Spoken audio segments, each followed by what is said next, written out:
Puis comment tu vis ça un petit peu, la COVID-19 en France?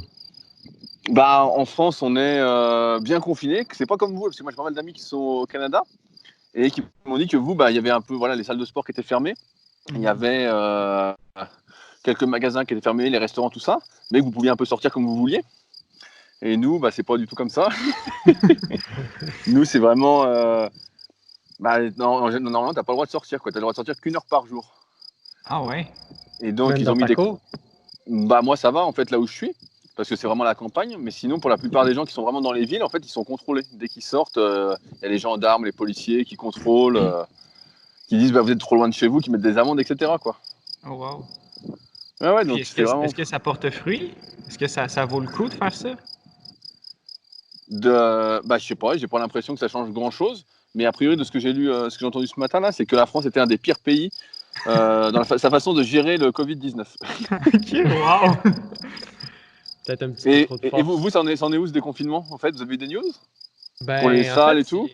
c'est difficile de rester, je trouve, à l'affût de ce qui se passe. En fait, j'ai vraiment pas envie de me tenir au courant tant de ça, de tout ça, tu sais. On dirait que pour nous, ça change pas grand-chose, mis à part que, je veux dire, on peut plus entraîner les gens dans notre salle, mais personnellement, pour mon quotidien, je continue à faire mes lectures, je continue à regarder, à apprendre. Il y a pas, j'ai une vie un peu plus ermite, je pense, que peut-être la majorité de la population. Fait que le distancement social, ça a pas changé grand-chose. Mais c'est sûr que quand tu as envie de voir des gens, ben c'est là que. Ouais, ouais, bah, c'est là que c'est plus compliqué, ouais. Ouais, bah nous, en fait, ils interdisent tous les rassemblements, tous les trucs. Là, nous, ils ont parlé que les rassemblements de gens ne se feraient pas avant mi-juillet. Donc, on pense que les salles, ça va être vraiment, je sais pas, peut-être encore quelques mois, hein, facile, hein, sans Toi, forcer. Hein. est-ce que tu as une salle? Ouais, moi, Super physique? j'ai ma propre salle, ouais. Ok. Donc, moi, ça va. Pour moi-même, ça va, bah, comme vous, quoi. Ouais. Ouais.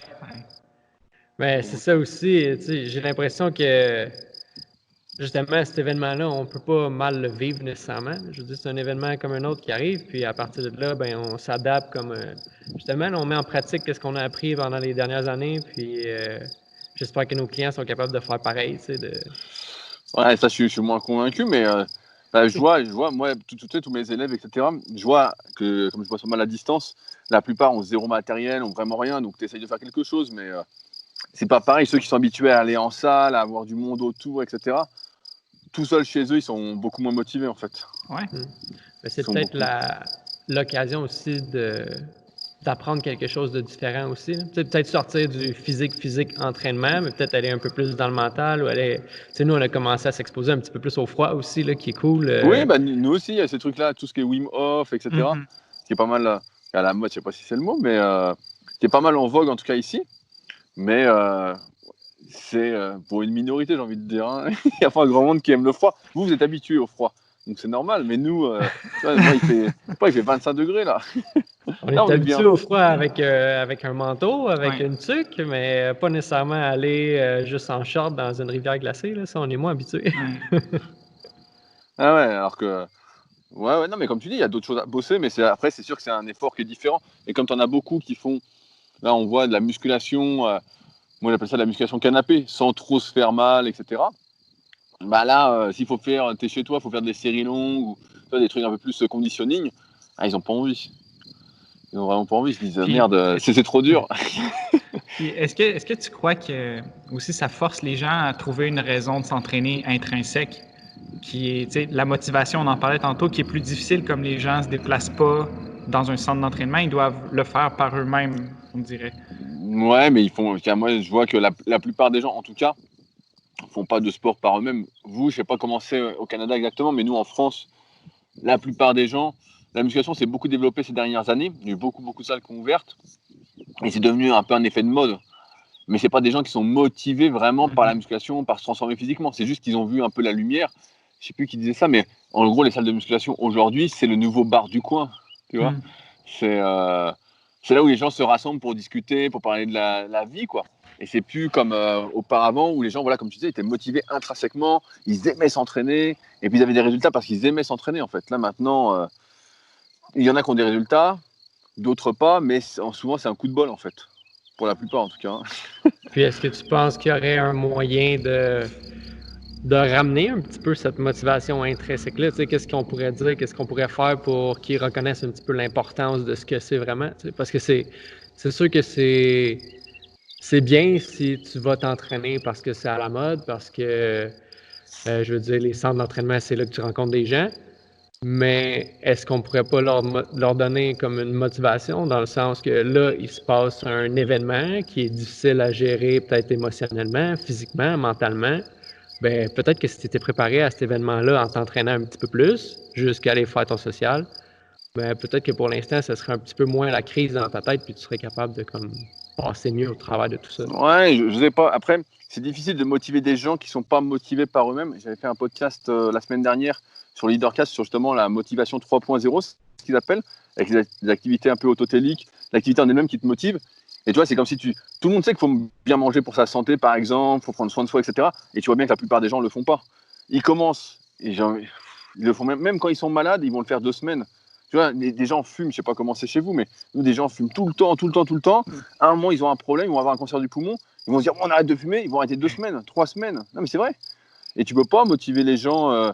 On sait tous ce qu'il faut faire. Maintenant, ça, c'est comme lire des livres. Il y a des gens moi, j'adore lire des livres. Et il y a des gens, tu leur dis, ah, lis ce livre, il est super. Et ils vont jamais le lire, en fait. Et t'as beau leur dire, ouais, mais ça va t'apprendre ça, nanana. Ça leur parle pas, en fait. Les gens font par rapport à leurs besoins et leur propre motivation. Et la plupart n'ont pas envie de se donner du mal, tu vois. Même si, là, tu parles un peu de résilience. Les gens, ils ont pas. La plupart n'ont pas envie d'être résilients, en fait. Ils n'ont pas envie d'avoir froid, tu vois bien. Sinon, tout le monde se mettrait dans le froid, en short. Et c'est pas vrai. La plupart des gens, ils veulent rester au chaud. Moi qui suis venu plusieurs fois à Montréal, ils sont tous dans les souterrains. Donc voilà, c'est ça la vérité, c'est qu'ils n'ont pas envie. Et la résilience, c'est. Moi, je suis assez résilient, mais parce que je l'ai développé au fil des années, c'est un truc qui me parle.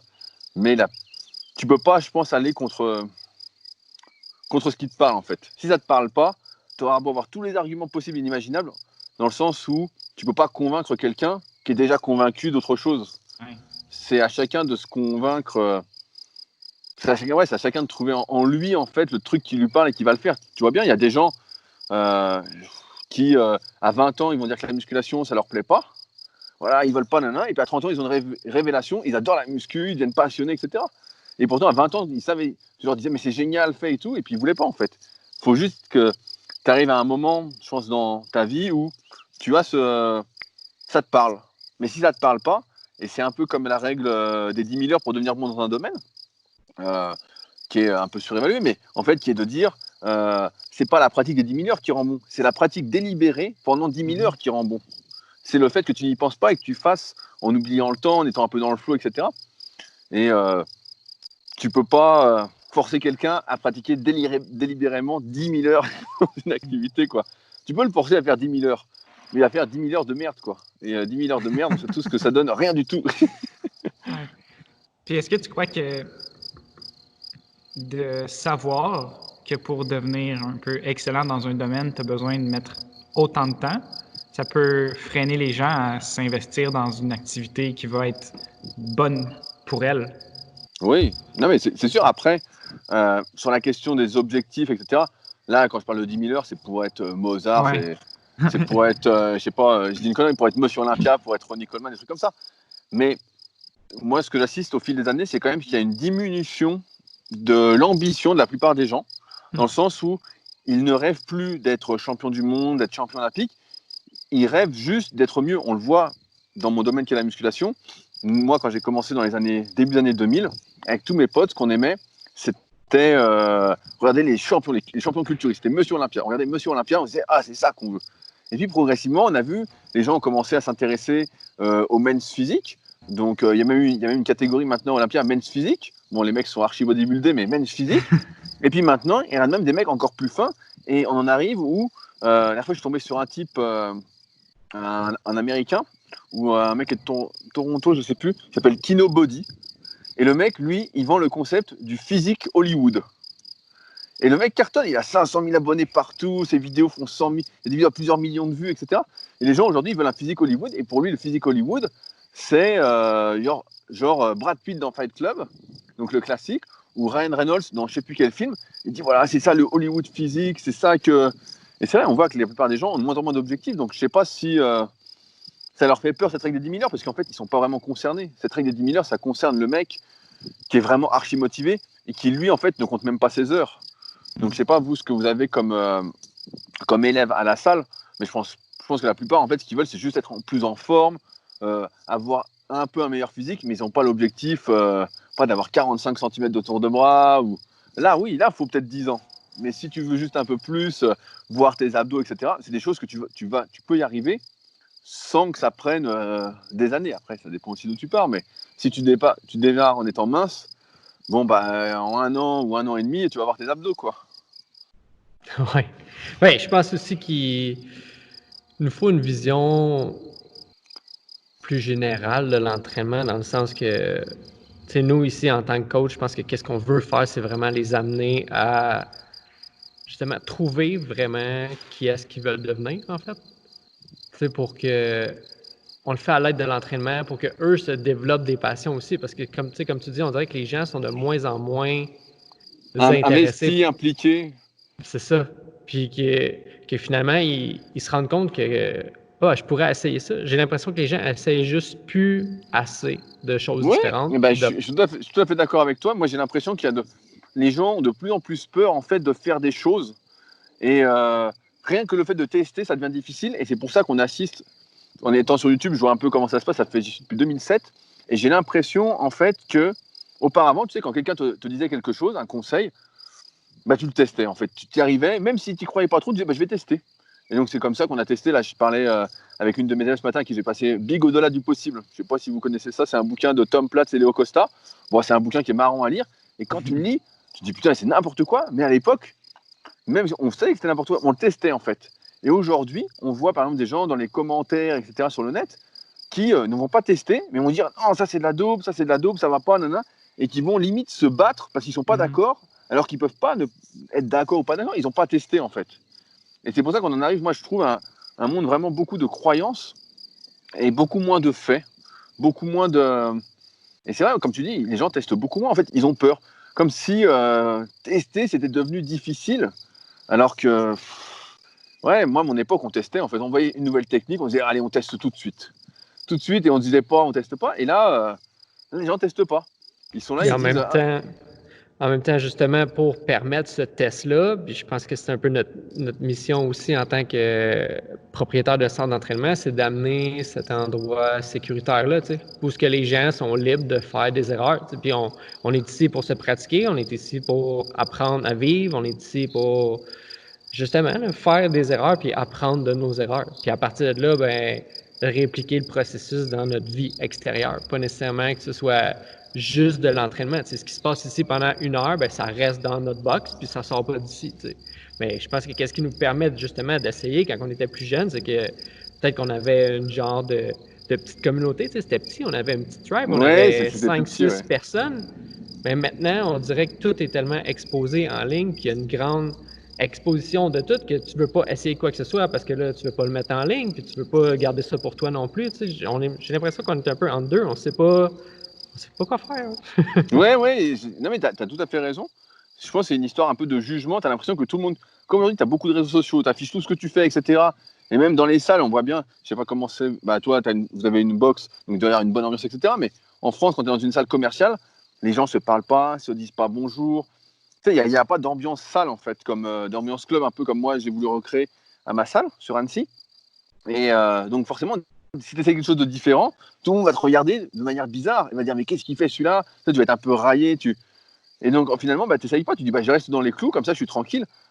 La plupart des gens veulent, entre guillemets, ne pas faire de bruit, ne veulent pas être critiqués, ne veulent pas échouer, comme tu disais, etc.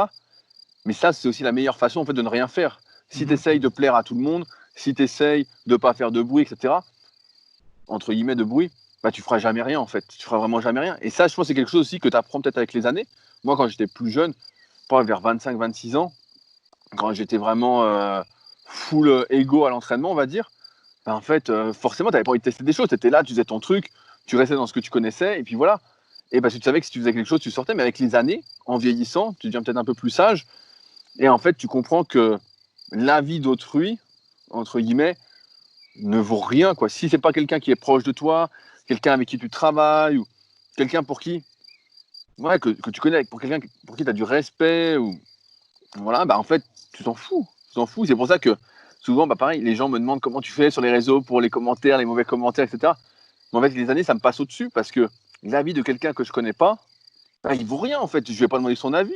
Je vais pas demander son Ouais, puis avis. c'est un peu ce on avait discuté dans nos premiers podcasts. Puis je pense que c'est ça que le monde qui serait important de comprendre aussi, c'est que nous, en tant que coach, je veux dire, on n'est jamais là en train de juger. Tu ne te feras jamais juger par quelqu'un qui est plus avancé que toi. Là, tu sais. Nous, notre œil extérieur, on est comme, OK, cette personne-là est rendue là avec cette conscience du mouvement-là, puis à partir de là, on peut l'aider. Mais justement, on entend souvent parler, puis j'en ai déjà vu là, plein de genres dans les salles de musculation où est-ce que, je veux dire, les mouvements, je veux dire, ça fait mal aux yeux, mais on n'est pas là à juger nécessairement, on est juste là à apporter notre aide, puis tu sais, se dire, cette personne-là est rendue là dans la façon qu'elle bouge aujourd'hui, sans se dire, ah, elle va se blesser ou elle ne devrait pas faire ça. Non, tu sais, c'est un peu son cheminement, puis à partir de là, est-ce que tu peux faire quelque chose pour l'aider? Oui, fais quelque chose. Est-ce que tu peux faire, si tu fais rien, ben, tu n'as pas nécessairement le droit de commenter tant que ça, tu es juste là à rien faire. Ouais, après, bah là, je sais pas si tu parles par rapport à ta salle ou si tu es dans une autre salle. Ce que j'ai appris avec les années, pareil, quand je m'entraînais encore en salle commerciale avant d'avoir ma propre salle, c'est que si tu vas voir quelqu'un et tu as l'impression qu'il fait n'importe quoi et que faut savoir lui dire de la bonne façon. Tu vois, il y a beaucoup de pédagogie à avoir parce que si tu vas le voir et tu dis tu fais n'importe quoi, le mec va se crisper, va dire mec, il va s'énerver, donc ça va pas. Donc il faut arriver à transmettre l'information de la bonne façon. Et souvent c'est difficile parce que tu es en train de t'entraîner en même temps ou tu vois, tu bosses pas pour la salle, donc c'est difficile. Euh, donc moi, ma règle maintenant, car j'ai ma propre salle, donc c'est facile, mais quand je vais dans une autre salle, j'essaie de pas trop m'en mêler, sauf si quelqu'un vient me parler en fait et qui me demande quelque chose, là bah avec plaisir, mais sinon, on voit que c'est comme l'histoire de convaincre en fait. Quand quelqu'un fait quelque chose, souvent, et comme il a peur du jugement, peur de l'échec, peur de tout ça, en fait, si tu vas vers lui, tu te dis tiens, tu ferais peut-être essayer comme ça, il va mal le prendre. Il va mal le prendre parce que. On va se sentir Je pense, critiqué tout de suite. voilà, je pense qu'il réfléchit trop avec son ego. Et donc, il n'est pas encore dans cette étape un peu comme tu disais, d'humilité. Quand tu as un certain niveau, en fait, c'est en général, tu as eu plein d'échecs, tu as galéré, etc. Et ça te rend assez humble. Ça te rend, à moins que voilà, tu sois très très doué, tu n'as jamais eu d'échecs, etc. Mais c'est rare. Et donc, ça te rend assez humble. Et donc, finalement, tu arrives peut-être à prendre ce recul pour aller aider les personnes en te mettant à leur niveau. Donc, c'est ça qui est dur. En fait, c'est un peu l'application du bouquin de Dalk Energy, Comment se faire des amis, en fait. C'est exactement ça. C'est trouver la bonne façon de dire les choses pour essayer d'aider au mieux. Et c'est pas facile parce que tu vois, pareil, moi j'ai fait des vidéos, j'ai pas arrêté pendant des années, des articles, etc. Et mon style a beaucoup évolué au fil des années. Mais dans mes premiers contenus en ligne, j'avais pas cette pédagogie en fait. J'avais pas ce truc-là. C'était vraiment, pour moi, c'était très binaire en fait. C'était très, il y a des gens qui le prenaient mal, etc. Alors que mon but n'était pas de mal agir, c'était de les aider. Mais je Est-ce ne que mettais tu pas as assez à leur place. Est-ce que tu as un exemple justement d'une situation qui est Mais arrivée? j'ai un mec tout à l'heure justement qui m'a écrit sur je crois, ma page Facebook suite à un contenu que j'ai mis et qui me dit j'aime bien ce que tu fais, nanana, mais je trouve que dans certaines vidéos, tu rabaisses les débutants. Et donc il met un lien d'une vidéo et en fait c'était ma toute première vidéo sur YouTube en 2009. C'était combien de répétitions faut-il faire en musculation? Et dedans, j'étais pas du tout à l'aise. C'était ma première vidéo. Je devais la faire avec mon associé Fabrice. Et putain, le mec, il a pas voulu la faire avec moi. Il était de l'autre côté de la caméra. On était à moitié dans le noir. Je transpirais. C'était le tout début. Personne ne faisait ça. Et donc, c'était vraiment hyper dur. Et un coup dedans, comme j'avais pas mes mots, c'était difficile de dire tout ça, quoi. J'ai dit, voilà, si vous débutez la musculation et que vous mettez que 50 kilos développé couché, tu vois, un truc du style. Et j'ai dû le dire d'une certaine façon que les mecs qui mettaient 50 kilos développé couché se sentaient rabaissés en fait. Alors que c'était pas du tout mon intention. C'est de dire voilà, si vous mettez 50 kilos, c'est peut-être mieux de faire des séries un peu plus courtes pour essayer de prendre de la force. Mais la façon dont je l'ai dit dans la vidéo à cette époque-là, et qui est toujours en ligne, et les mecs se sentaient rabaissés. Ils disaient oh, il nous traite de débutants, il dit qu'on n'est pas fort. Et pour moi, il y avait vrai pas qu'il n'était pas fort. Mais oui, c'est vrai. Mais non, c'est vrai. Mais les gens veulent pas entendre qu'ils sont pas forts. C'est ça, quand on commence, on est tous pas forts, là, mais je veux dire, c'est un processus, là, comme n'importe quoi. Puis ça, la façon de s'exprimer, coacher, c'est vraiment un art là, qui s'apprend comment coacher une personne X. C'est pas, il y a une façon de dire les choses en général. Non, il y a une façon de coacher chaque individu. Puis ça, je pense que ça s'apprend juste en. Non, mais tu fais bien de le dire parce que chaque personne, quand tu coaches, va avoir sa propre psychologie et tu vas pas utiliser la même pédagogie suivant les personnes que tu entraînes. T'en as, qui marchent beaucoup au défi, donc tu peux limite les insulter en exagérant et ils vont réagir. Et t'en as d'autres, putain, tu leur balances, putain, t'es bon à rien, et là, ils s'écroulent, quoi. Et ils abandonnent direct. Et alors, ceux-là, il faut plus les encourager. Mais c'est vrai, c'est tout un art, en fait, le coaching, c'est de la pédagogie, il faut arriver à décoder, en fait, et c'est dur au départ, parce que, comme je disais, un débutant, souvent, il n'a pas envie d'entendre qu'il est débutant. Tu vois, si le mec, ça fait des années qu'il s'entraîne et qu'il met que 50 kg de développé couché, il n'a pas envie d'entendre qu'il est débutant. Il n'a pas envie d'entendre parce que pour lui, débutant, c'est comme une insulte, alors qu'on débute tous en plein de domaines, etc. Et il n'y a pas d'insulte. Mais au début, quand tu n'es pas encore passé par ces différentes étapes, tu as l'impression que être débutant, c'est une insulte. Et que de soulever donc 50 kg dans mon exemple, c'est rabaissant. Alors que c'est pas rabaissant, c'est juste que tu en es là. Et donc, tu en es là, ça ne veut pas dire que tu ne vas pas progresser, ça veut dire voilà ce que tu dois faire pour mieux progresser. Et donc, tu vois, le mec l'a mal pris. Le mec l'a mal pris. Puis on en parle, c'est pas contre lui.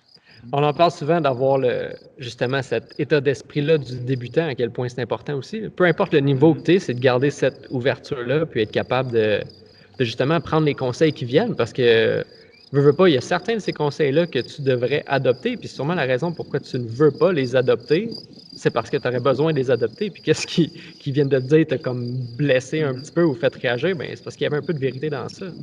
Ouais, mais bien sûr, mais c'est parce que il y a différentes étapes dans la vie où tu n'es pas prêt à entendre ces vérités-là, en fait. Tu n'es juste pas prêt, tu veux pas les entendre. Tu dis merde, ça te plaît pas parce que tu as l'impression. Je pense que c'est vraiment un problème d'ego qui est mal utilisé. C'est que tu n'es pas, t'es pas réceptif et tu manques peut-être trop de confiance en toi ou tu crois peut-être trop qu'il y a une compétition avec autrui. Tu vois, dans le sens où tout le monde est mon adversaire au lieu de tout le monde est mon ami. Et donc, si tout le monde est ton adversaire, ben, tu es sans arrêt en compétition. Et donc, tu ne te laisses pas cette phase d'apprentissage qui est obligatoire où tu vas devoir tout apprendre de A à Z parce que tu veux tout de suite faire la compète. Et la compète, si tu veux la faire vraiment bien, voilà, c'est des années d'entraînement. Ouais, puis ça, justement, ce genre de dualité-là avec les autres, on en parle souvent, mais on en parle aussi par rapport au système nerveux. C'est juste ça, qu'est-ce que ça peut faire avec toi, te mettre dans un état sympathique constamment, mais ça fait que, justement, tu es plus sur ta défensive, puis tout ce qui vient de l'extérieur, ben, tu le prends mal, tu sais. Puis en étant tout le temps un petit peu plus sympathique aussi, ben, c'est plus difficile pour toi d'aller voir à l'intérieur, justement, découvrir la personne que tu es, découvrir la confiance ou le manque de confiance que tu as, puis à partir de là, être capable de le développer. Puis je pense que c'est ça qu'on peut faire aussi avec l'entraînement. Tu sais, au début, personnellement, j'ai commencé l'entraînement parce que je n'étais pas confiant, parce que j'étais à 140 livres, c'est quoi, 70 kilos tout mouillé, puis après, puis je voulais de la confiance en moi, puis je pensais que mon physique allait me donner de la confiance en moi, fait que j'ai pris des chemins peut-être que j'aurais pas dû prendre. Tu sais, j'ai fait l'usage des stéroïdes assez jeune, tu sais, quand j'avais vraiment pas besoin de faire ça juste parce que j'ai été influencé par les gens autour de moi. Puis c'est aujourd'hui à 30 ans que je me rends compte que j'ai jamais développé les capacités de vraiment, moi, me pousser personnellement parce que j'avais tout le temps quelque chose en dedans de moi qui me donnait un surplus de confiance. Puis je pense qu'on peut être là, en fait, moi, je suis là pour partager ce message-là dans le sens que, tu sais, tu peux le faire, là. Si c'est le chemin que tu veux choisir, fais-le, mais tu sais, sache que quand tu vas sortir de ce chemin-là, tu n'auras pas plus de confiance en toi parce que tu n'auras jamais été capable de développer ce que tu aurais développé sans ces substances-là. Ah ouais, bah, c'est sûr. Bah, j'ai l'impression que chez vous, au Canada, c'est quand même plus courant, tout ce qui est anabolisant, etc. Je m'étais entraîné au Pro Gym et il y a un mec qui m'avait dit que c'était, pour eux, naturel, c'était juste prendre des anabolisants, quoi. C'était de prendre des hormones. Ben, pour nous, sincèrement, ça coûtait moins cher que m'acheter un pot de protéines. Fait que dans le temps, le choix était facile. Je veux dire, anabolisant, résultat, protéines, bon, on en mange déjà. J'avais pas une grosse réflexion. Là. Et tu avais ce truc du style, bah, tu étais jeune, tu avais 20 ans, mais de te dire que ça allait être dangereux ou même pas? Non. Tu sais, on dirait que j'ai pas vraiment, je la développe avec le temps, mais j'ai pas vraiment cette conscience-là de voir vraiment qu'est-ce qui est dangereux ou qu'est-ce qui est pas. C'est sûrement pour ça, en fait, que j'ai fini par ouvrir un gym aussi. C'est parce que j'ai regardé les gars qui faisaient ça, puis je me suis dit, bon, ben pourquoi pas moi aussi, parce que j'ai envie de vivre de ça. Fait que, tu sais, je pense que ça m'aide dans certaines facettes de ma vie, mais non, j'avais pas le côté dangereux où je me suis dit, je dealerai avec les problèmes plus tard, mais j'ai pas fait ça assez longtemps pour causer vraiment de dégâts. Mais reste qu'aujourd'hui, je suis conscient de ce que ça aurait pu causer, puis... Parce qu'on s'informait quand même. En fait, j'avais confiance en mon entraîneur que je me disais que lui s'informait. Mais avec le temps, je veux dire, on apprend à faire confiance à d'autres gens. Ouais, non, mais c'est ça, mais c'est vrai que chez vous, là, de ce que j'avais vu, en tout cas, c'est beaucoup plus facile et c'est vrai que c'est beaucoup plus courant, en fait, de prendre des anabolisants. Nous, en France, c'est quand même beaucoup, beaucoup plus difficile. Des fois, je fais des interviews comme ça sur le Superphysique Podcast de mecs qui veulent témoigner, etc. Donc, c'est un peu plus cher aussi que chez vous. Mais nous, on sait tout de suite les effets secondaires parce que j'ai l'impression que on pousse tellement à dire que c'est dangereux, etc., que les gens flippent un petit peu plus. Mais comme tu l'as dit, après, pour revenir sur le sujet, quand tu prends une aide extérieure pour te développer, c'est sûr que tu n'apprends pas les bénéfices du travail, en fait. Tu n'apprends pas que par tes efforts, tu peux arriver à te transformer, etc. Parce que tu as un truc en plus. Donc, tu vas chercher l'aide, en fait, en dehors de toi. Et si tu la cherches en dehors de toi, bah forcément, ta confiance ne se développe pas. Tu es toujours en train de chercher ailleurs qu'en toi, quoi. Ouais, tu t'appuies sur quelque chose qui peut s'en aller à tout moment aussi. Donc après ça, tu te retrouves sans ton support. Puis toi, t'es plus rien finalement. Tu ressembles à quelque chose, mais tu ne l'es pas à l'intérieur. Si par exemple, toi, tu as travaillé extrêmement fort pour avoir le physique que tu as, mais si, disons, tu avais pris plein de raccourcis, puis tout ton but, en fait, c'était juste d'être le plus gros possible, ben une fois que tu es rendu là, qu'est-ce que tu fais après? Puis qui est-ce que tu es après, une fois que tu es rendu ce mec avec ce corps-là?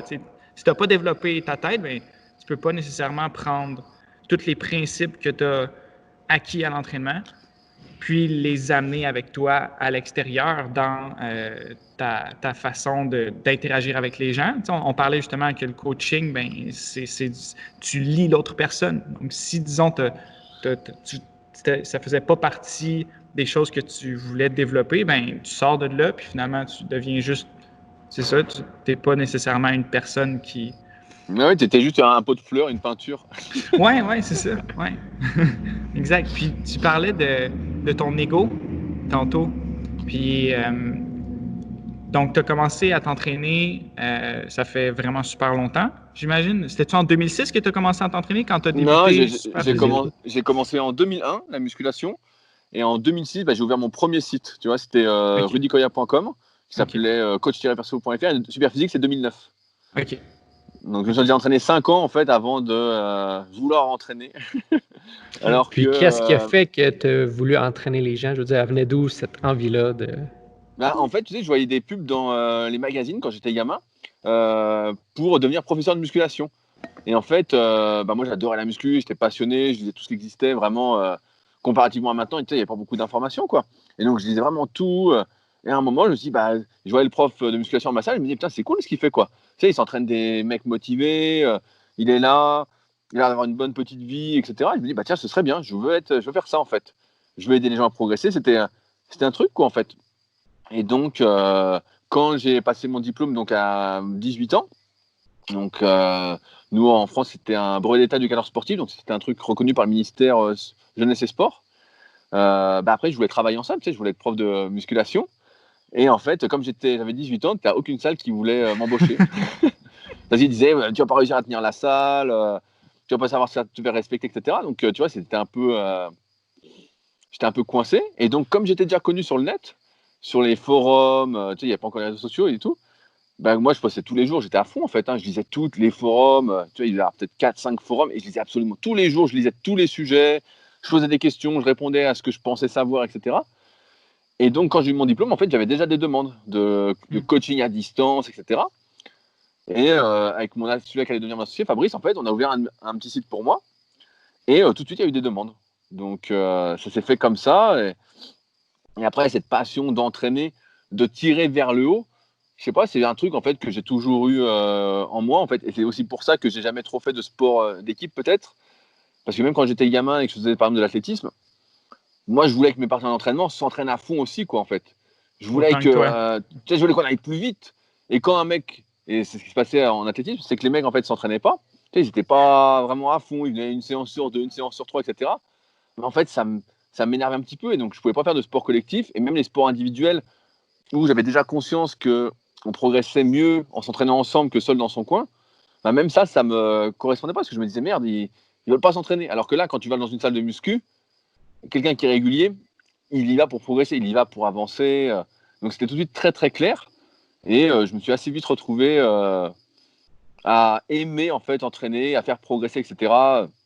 Et comme vous l'avez dit tout à l'heure, en fait, au début, j'étais vraiment concentré sur la transformation physique des gens. Et aujourd'hui, même si ça reste ce pourquoi ils me contactent, je suis aussi très intéressé et très engagé sur la transformation psychologique que ça va amener derrière pour, c'est pas devenir un meilleur individu, mais devenir un individu capable de réaliser ses rêves, ses objectifs qui auparavant, avant cette prise de conscience que par ses efforts, il pouvait avoir des résultats, il allait avoir des résultats, il pensait inaccessibles. Donc tu vois, de toute façon, c'est comme vous, hein, tu donnes conscience aux gens qui ont des capacités insoupçonnées. Au début, ils n'y croient pas. Au bout d'un moment, ils commencent à progresser, ils se disent putain, mais c'est incroyable et tout. Ils arrivent à des niveaux, ils se disent mais j'aurais jamais cru. Et là, ils se disent mais en fait, tout est possible ou presque si je fais les efforts qu'il faut. Puis je pense que collectivement, c'est un petit peu le message qu'on devrait envoyer en tant que coach. En fait, c'est de lui qu'on devrait un petit peu plus véhiculer parce que j'ai l'impression que les gens s'en vont tous vers les challenges de 6 semaines, puis d'avoir des abdos pour l'été. Puis, je veux dire, puis c'est nous un peu qui s'est rendu là en tant que coach. Je dis nous parce que je prends tous les coachs dans le même basket, mais c'est pas nécessairement ça.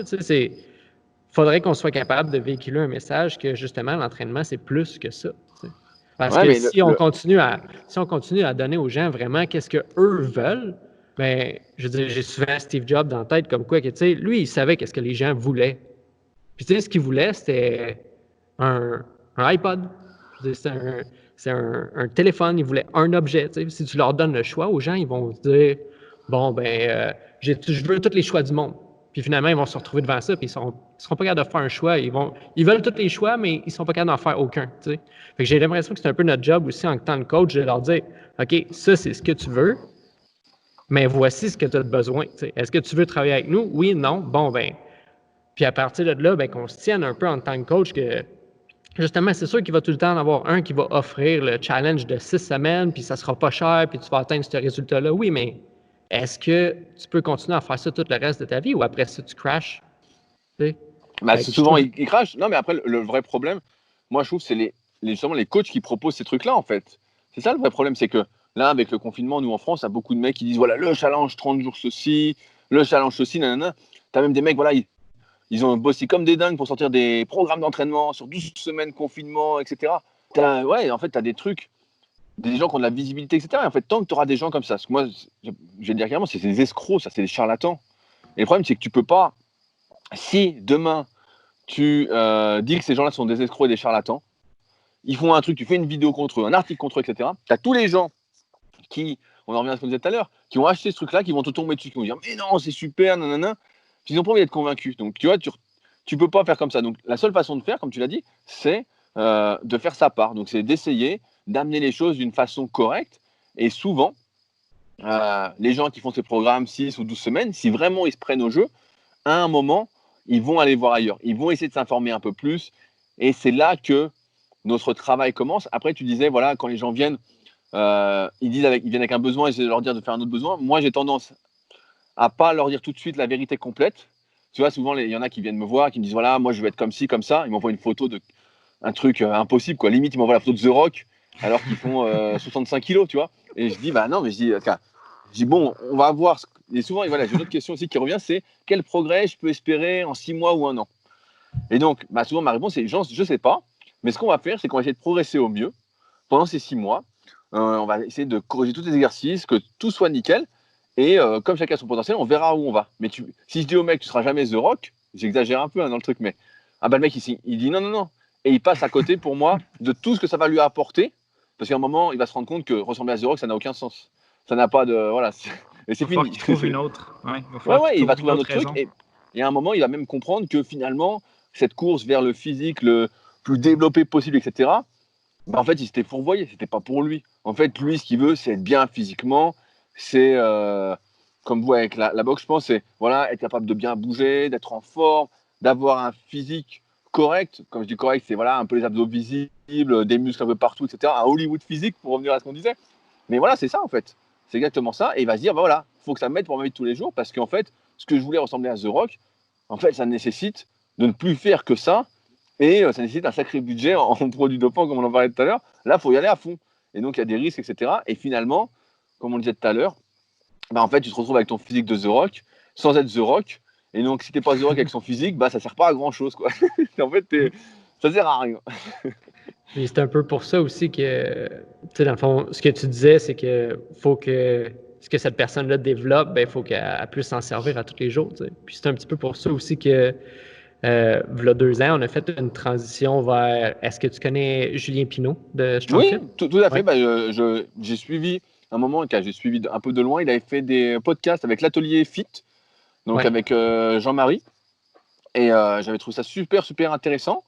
Après, j'avais fait 3 podcasts qui étaient vraiment bien. Ensuite, il avait été interviewé par Jack, Ouais. qui a une chaîne de CrossFit sur YouTube que je connais un petit peu. Et pareil, lui, il avait fait la formation StrongFit, donc il avait essayé d'en parler un peu plus, etc. C'était hyper intéressant. Après, voilà, je ne m'y connais pas plus que Ouais. ça Ben, c'est dans ce qu'il ça. dit. Tu sais, dans le fond, nous, ces principes, c'est ce qu'on adopte ici.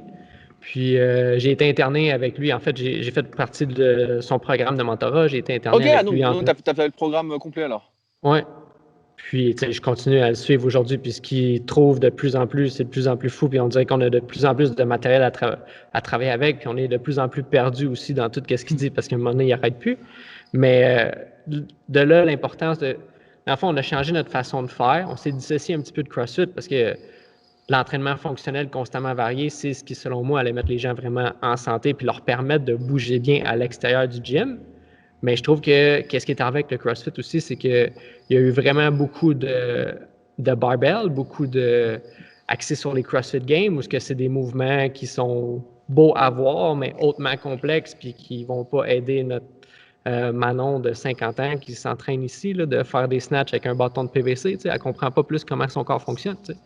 C'est pour ça qu'on a amené un petit peu les sandbags que Julien travaille beaucoup avec, c'est que ça représente un objet naturel qu'on voit au quotidien. Tu peux apprendre à prendre un sac de sable au sol, tu as beaucoup plus de chances de retrouver ça dans ta vie de tous les jours que faire un deadlift avec une barbell. Tu sais, quand est-ce dans la nature où est-ce que tu vas prendre quelque chose de 28 mm de 28 mm de large qui pèse 300 livres? Tu sais, ça n'arrive pas. Puis tu ne le prends pas dans plein milieu, tu le prends au bout. Mais justement, toutes ces réflexions-là par rapport à la façon naturelle de bouger, par rapport un petit peu à l'évolution, puis un problème qu'il voyait souvent, même lui dans son domaine, puis avec le CrossFit, puis avec les arts martiaux qu'il a fait avant, c'était des douleurs chroniques aux épaules. Tu sais. Puis moi aussi, dans mon box, c'était quoi que j'ai vu fréquemment, que je me disais, tu sais, je vois tous ces gens-là qui font des muscle-up, qui ne devraient pas en faire, qui font juste ces mouvements-là parce qu'on les marque sur un tableau, juste parce que. Puis en fait, c'est ça, tu sais, en tant que coach, on donne des mouvements à faire, puis souvent, on se fait écouter aveuglement.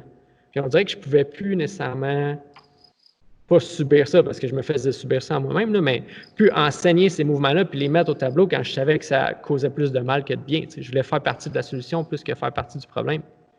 Puis à partir Non, de là, ben, mais c'est sûr. c'est là C'est sûr, que. c'est sûr en fait. Le problème du CrossFit, c'est qu'au départ, ça part d'un super bon sentiment, c'est super, etc. Et en fait, comme tu l'as dit, après, c'est devenu vraiment un sport. Et c'est pour ça que là, récemment, de ce que j'ai vu, ils essaient de faire machine arrière, revenir plus à un truc santé, etc. Parce que c'est sûr, quand tu vois les CrossFit Games, même moi, je regarde, je dis, mais c'est comme ça que je veux être. Là, tu vois des mecs énormes, qui font des trucs de fou, tu dis, mais c'est incroyable. Et donc, forcément, tu commences le CrossFit pour ça.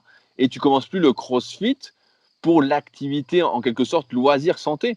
Tu le fais pour les résultats physiques. J'ai un pote qui a une boxe sur Paris, je ne le citerai pas, mais qui m'a dit tous les moyens sont bons pour que les mecs enlèvent leur t-shirt pendant les WOD en fait.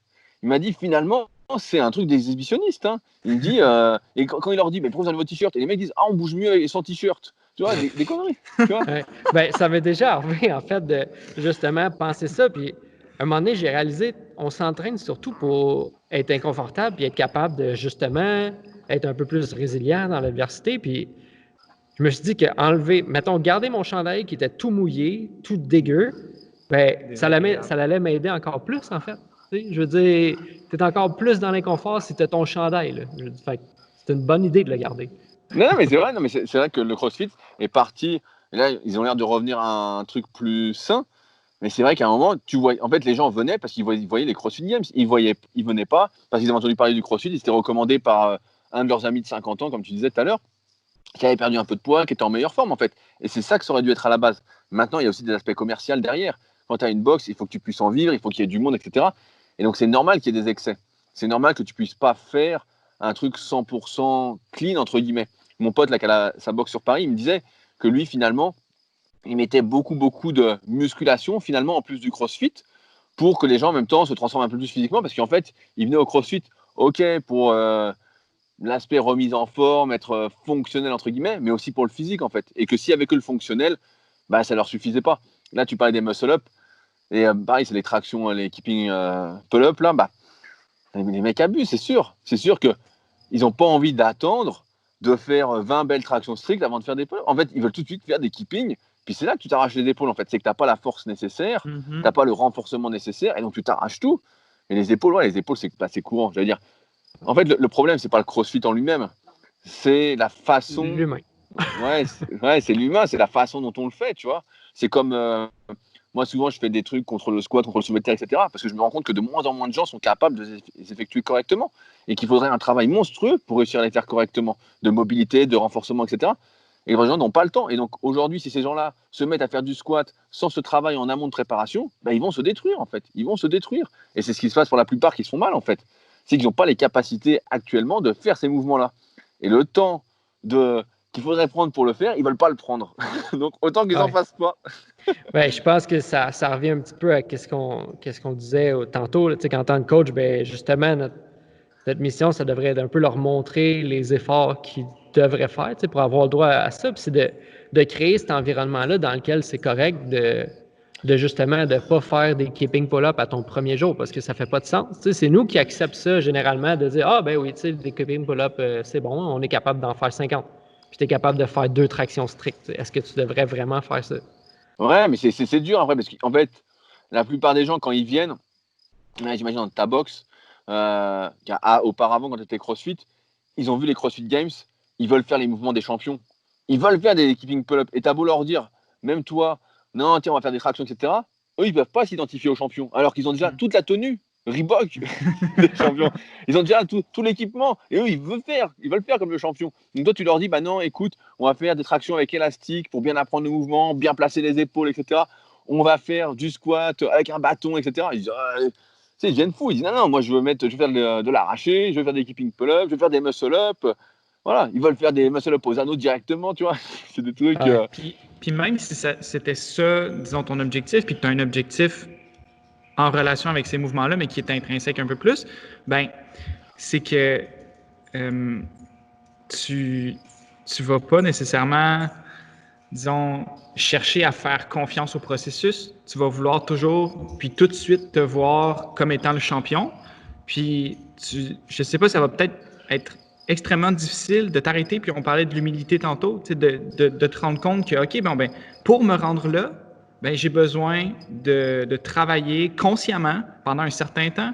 Puis, je peux pas nécessairement m'en aller passer du point du jour zéro. Je viens rentrer dans le box, puis j'ai tout de suite envie d'enlever mon chandail pour montrer qui je suis, à comme la personne qui s'est développée physiquement et mentalement pour être capable de faire un mouvement puis de le maîtriser. C'est une chose d'être capable de, par exemple, faire un arraché à un certain poids, puis de le réussir. Puis c'en est un autre de faire un arraché puis de maîtriser ce mouvement-là, puis de trouver les bonnes tensions musculaires et non pas seulement de ressembler à quelqu'un qui maîtrise ton mouvement. C'est comme tu as un bon exemple en muscu, nous, que donc j'ai abondamment fait malgré moi, c'est le soulevé de terre. Souvent, le soulevé de terre, tu vois pas mal de types qui font des soulevés de terre dos rond. Vraiment, tu n'as aucune tension, tu places sur rien, il n'y a pas de mise en tension, tu n'as que dalle, et tu tires comme un veau, dos rond, et tu vas faire des perfs de fou. Et donc, c'est un truc que je trouve regrettable justement en compétition de force athlétique, de powerlifting, c'est que ça devrait être sanctionné en fait. On devrait privilégier justement la bonne technique et dire, si tu n'as pas le dos bien placé, tu vois, ou tu mets pas l'attention, tu vois quand un soulevé de terre est bien fait, ou il est dangereux ou pas dangereux, quoi. Et on devrait sanctionner ça, en fait. Et c'est pas parfait. Et donc, tu as des mecs qui vont valider, je sais pas, 280, 300 kilos au soulevé de terre. Ils vont dire, voilà, moi, j'ai du soulevé de terre, je fais 300 kilos. Sauf que ce 300 kilos-là, si le mec continue comme ça, bah, d'ici 2-3 ans, son dos est massacré, il ne pourra plus bouger. Et comme tu l'as dit avec l'arraché, par contre, faire un beau soulevé de terre à 200 ou je sais pas, à 220, avec une bonne mise en tension, voilà, activer les bons muscles, etc., et ben là, c'est autre chose. Et ça nécessite beaucoup plus de travail, aujourd'hui, en tout cas, de ce que je constate, pour la plupart des gens. Mais c'est sûr que Oui, tout le monde, tu vois bien, en CrossFit et même dans n'importe quel sport, maintenant, tu peux acheter la tenue des champions. Donc, tu achètes la tenue des champions, tu te prends pour le champion. Et comme on disait tout à l'heure, nous, les salles de musculation poussent vraiment beaucoup, beaucoup ici, en dehors du confinement, hein, quand c'est en temps normal, quoi.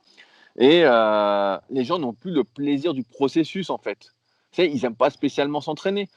On en parlait au début. En fait, ils y vont parce que c'est la mode de faire. C'est comme le CrossFit à un moment, là, qui a l'air de revenir un peu en arrière, mais c'est la mode, en fait. Donc, comme c'est la mode, nous, on veut faire comme le champion. On n'est pas là pour se remettre en question, on est là pour faire comme le champion. Et à un moment, normalement, pour certains individus, il y a ce changement qui se fait.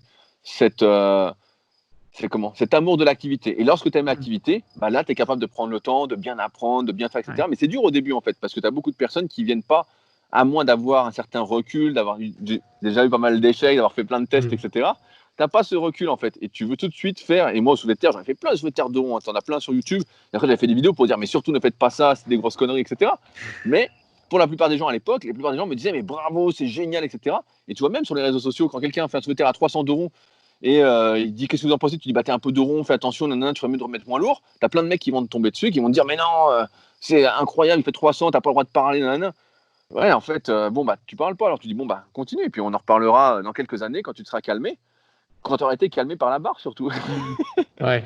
Mais ça, tu vois, d'un côté, je suis d'accord, puis de l'autre côté, je me dis, quand on regarde un peu aux extrêmes, on pourrait apprendre quelque chose de eux. Il y a peut-être une raison pourquoi ces hommes forts-là, mettons, qui vont lever 1000 livres, 800 livres, le font d'une certaine façon. Oui, non, mais Peut-être. c'est sûr qu'il y a des choses aussi à apprendre. Après, tu as tout un débat qui court pas mal en ce moment, c'est le dos rond fixé, entre guillemets, qui est de dire, bon, bah, le haut du dos, on sait tous que s'il est rond, c'est pas très grave vu que tu as une syphose naturelle, mais sur le bas du dos, de dire que voilà, si c'est un peu fixé, c'est moins grave que si tu fais un déroulé de colonne, et après, ça se discute, hein. Ça se discute, mais après, il faut voir avec les années ce que ça va donner. Mon avis, avec le recul, c'est que mieux vaut pas trop forcer sur des trucs comme ça, parce que le dos, on en a qu'un, et une fois qu'il est bousillé, le problème, c'est que ça prévient pas. À un moment, tu es tassé, et tu sens que bon, bah, c'est pas très bon, quoi. Donc, c'est pour ça, des fois, je vois des publications sur les groupes Facebook, etc., là-dessus, et je me dis, c'est dangereux pour la plupart des gens. C'est dangereux. Ils n'ont pas le renforcement musculaire nécessaire pour faire le truc de rond, en fait. Comme je disais tout à l'heure, c'est comme. C'est sûr que nous, en tant que coach, justement, on est là, je pense, surtout les gens qui débutent, les encadrer, leur donner une boîte, puis leur dire, OK, tu peux jouer dans cette boîte-là aujourd'hui, et puis après ça, peut-être qu'on va agrandir cette boîte-là.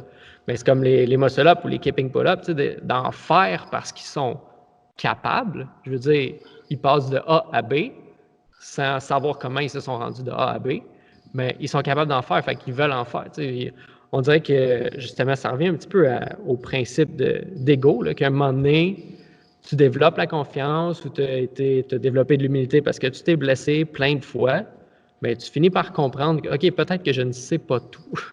Ah non, mais c'est sûr qu'on ne savait pas tout. Moi, en ce moment, je regarde beaucoup, beaucoup de vidéos d'entraînement de professionnels du bodybuilding parce que j'ai lancé une nouvelle série sur ma chaîne YouTube. Et des fois, tu vois des trucs. Bon, souvent, il y a des trucs un peu à dormir debout, mais des fois, tu as un truc, tu dis putain, mais c'est hyper bien pensé ce qu'il fait, le gars. Il dit putain, j'avais pas pensé. Et c'est sûr, tu ne peux pas avoir tout en tête, hein. Et même des fois, je relis des anciens livres que j'ai, etc. Et je me dis putain, j'avais complètement oublié ce truc-là. De toute façon, ta mémoire est très sélective. Tu fais quelque chose à un moment, tu dis ah, c'est génial, c'est la vérité. Et puis 2 mois après, tu dis merde, putain, ça marche plus si bien. J'ai passé, et tu refais c'est comme les mouvements en muscu, quoi. Tu fais, je sais pas, j'ai une connerie, du curl incliné pour les biceps, tu dis putain, c'est le meilleur mouvement. Tu dis putain, je gonfle, c'est super.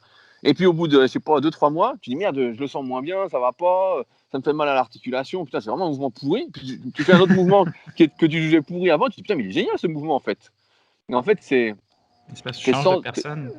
Ouais, Ouais, tu changes de personne, sans mais c'est de arrêt. voir aussi les patterns, voir qu'est-ce qui fait sûrement qu'un exercice était vraiment bon, c'est peut-être que tu en avais besoin ou c'est peut-être juste le fait que tu aies changé d'exercice pour une fois et que tu te sois exposé à quelque chose que tu n'étais pas habitué d'être exposé à.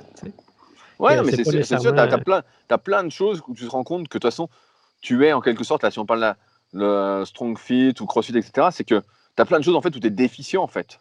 Tu as plein de choses où tu es loin d'être complet. Tu es bon peut-être dans un domaine, mais comme tu sais que tu es nul dans un autre domaine, finalement, tu es vachement humble et tu dis bon, je vais aller voir ce qu'il raconte parce que ça a l'air intéressant quand même et tu vas tester parce que toi, tu as ce truc du test. Ouais. Puis un petit peu dans le sens, tu parlais tantôt que ton ami, je pense à Paris avec sa boxe, il avait introduit du bodybuilding un petit peu plus Ouais, parce que... un peu à la manière, tu sais, de ce que avait fait Marcus Philly, là, avec... Pareil, ça avait fait tous des débats, comment il appelle ça, lui, le functional bodybuilding ou un truc du Ouais. style, quoi. Ouais. Voilà, un truc de Mais ce je trouve style-là.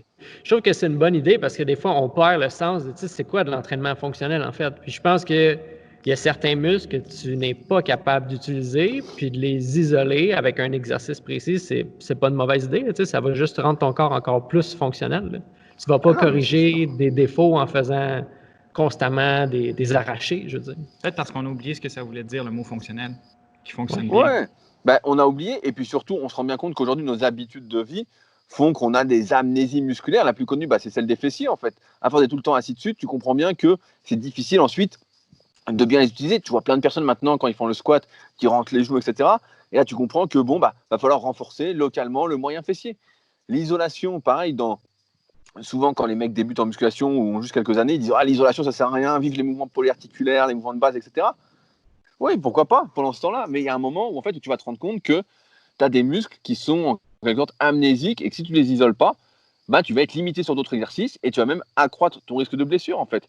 Ce qu'il faut, je pense, c'est avoir conscience que tu as une tonne d'outils et tu en as qui vont te servir en fonction de la période où tu en es dans ton entraînement et tes objectifs. Quoi. Il y a des fois, tu vois, tu peux ne pas rentrer les genoux au squat, je prends cet exemple-là, tout va bien, et puis à un moment, tu te rends compte que finalement, ton moyen fessier n'est plus assez fort, et tu vas être obligé de faire, en fait. C'est sans arrêt t'adapter et ouvrir la trousse à outils, entre guillemets, tout en sachant que ta trousse à outils, tu peux encore l'enrichir, quoi.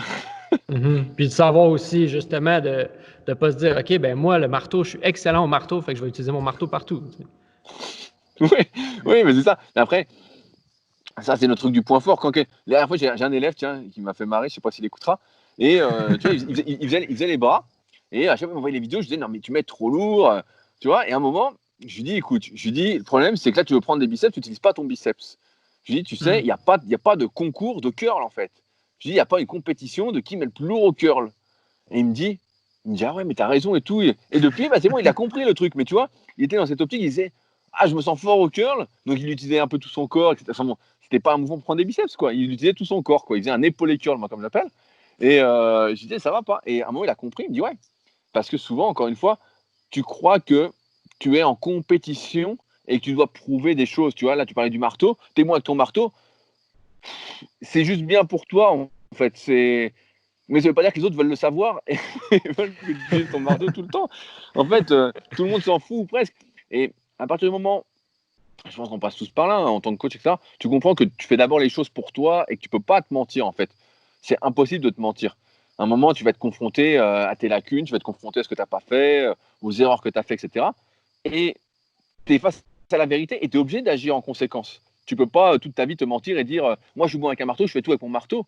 Tu vas bien comprendre que des fois, ton marteau, si tu as un truc à dévisser, il dévisse que dalle ton marteau, quoi. Donc, c'est-à-dire, Ouais. merde, il me faut autre chose.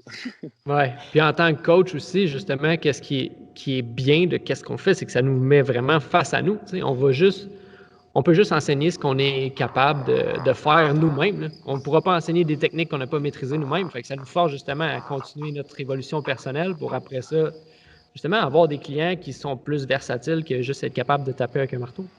Ouais, non, mais c'est sûr. Mais après, je dis souvent, là, j'ai fait un podcast récemment qui s'appelle La preuve par l'exemple. Et en fait, pour moi, il y a un truc très simple, c'est que tu dois être l'exemple de ce que tu enseignes, de ce que tu transmets, etc. Il y a une citation, je ne sais plus qui c'est qui l'a sortie, mais le seul moyen de convaincre, c'est l'exemplarité. Et c'est exactement ça. Tu ne vas pas enseigner quelque chose que tu ne maîtrises pas, en fait. Ça, c'est pas possible. Si tu ne sais pas le démontrer, ne l'enseigne pas, en fait. C'est tout. Il faut avoir la franchise de dire, j'ai l'impression, pareil, aujourd'hui, de dire je ne sais pas, c'est difficile. Mais si on me pose une question sur quelque chose que je ne sais pas, je dis je ne sais pas, en fait. C'est pas ma spécialité, c'est pas mon truc. Et si le sujet m'intéresse, tout à l'heure, on parlait de motivation, etc. Si ça m'intéresse, je vais aller chercher parce que ça me plaît, la compréhension du truc, etc. Mais aujourd'hui, dire je ne sais pas, c'est compliqué. Et tu en as beaucoup qui, plutôt que de dire je ne sais pas, vont inventer une façon d'enseigner le truc sans le démontrer. Et donc, on en arrive à des sketchs. De toute façon, tu vois bien là, je ne sais pas si vous commencez, mais nous, avec le confinement en France, là, tu vois des sketchs tous les jours sur Instagram, en fait. Tu vois des trucs, mais c'est incroyable, en fait. Mais après, tu as des trucs qui sont vachement bien aussi. Là, je critique, mais tu as aussi des mecs qui font du super boulot. Tu dis putain, mais c'est vraiment bien pensé. Mais c'est dur de dire je ne sais pas. Alors que, mais pareil, c'est comme tout à l'heure. En fait, il faut avoir un certain recul et arrêter de se penser omniscient, quoi. Mais il faut comprendre aussi que de se montrer vulnérable, c'est courageux. C'est de dire justement, je ne sais pas, ben, c'est probablement la meilleure chose que tu puisses faire parce que sinon, tu vas dire quelque chose que tu ne crois pas vraiment ou que tu n'as pas testé, puis après ça, l'autre personne va pas nécessairement, ensuite de ça, peut-être te prendre au sérieux pour les prochaines choses. Parce que comment je peux te faire confiance si ça, tu ne savais pas du tout, puis tu m'as inventé une réponse, ben, c'est quoi avec les prochaines choses? Tu développes en fait une relation de confiance avec la personne en disant c'est un peu comme l'histoire de Nick tout à l'heure avec son coach qui le dopait. Il s'est rendu compte au bout d'un moment que le type n'avait pas grand-chose, quoi. Hein. Ouais. Tu vois, je me rappelle encore le jour où c'est arrivé, là, ma première injection. Il m'a dit « Bienvenue dans le monde des vrais résultats ». Puis j'étais comme « Oh yes, là, je suis un vrai ». Puis après ça, je me suis rendu compte avec plein d'années comment que c'était...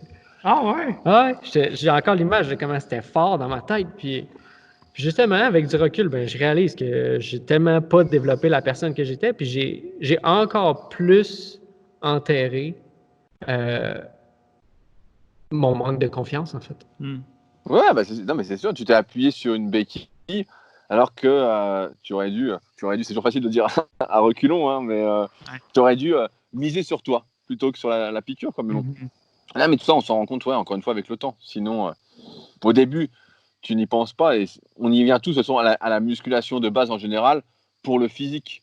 Donc, tu y vas avec l'ego. Tu y vas pour te plaire, mais pour plaire. Tu y vas pour prouver des choses, pour prendre une revanche. Et il faut passer outre.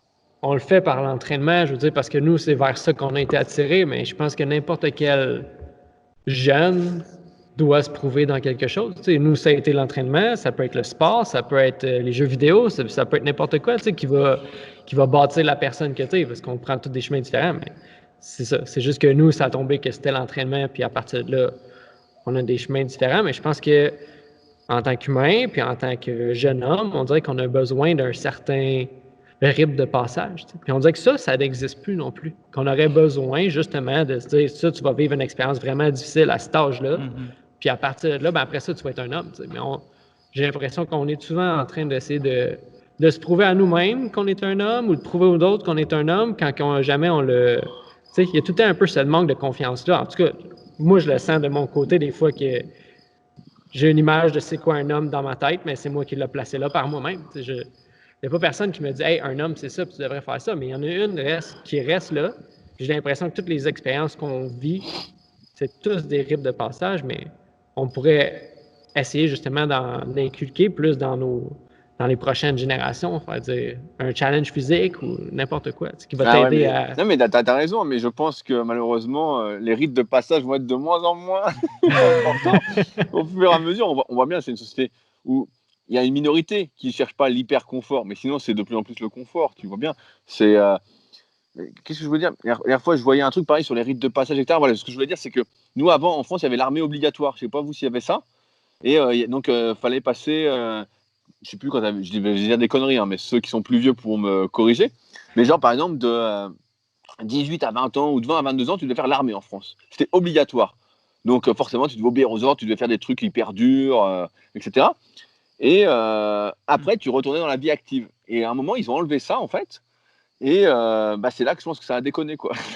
Je pense que c'est là que ça a déconné. Et c'était comme un rite de passage, quoi. Et non, vous n'avez pas eu l'armée, vous, à un moment? Obligatoire? Non. Obligatoire, je pense pas. Je crois pas.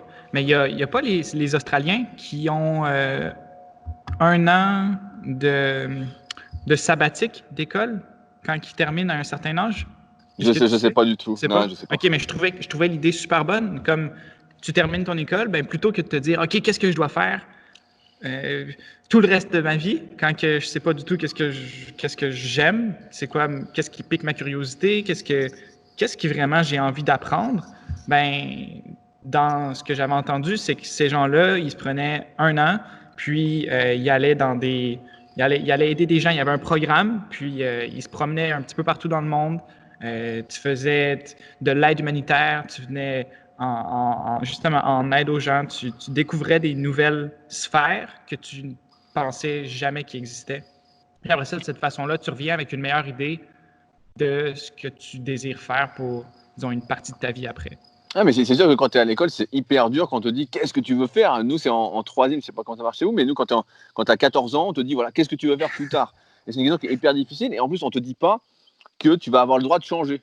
On te dit c'est ton métier pour la vie, parce que c'est un peu le système de nos parents. Car moi, mes parents en France, c'est un peu comme ça. C'est-à-dire tu fais le même travail pendant 40 ans. Alors qu'aujourd'hui, tu as le droit de changer.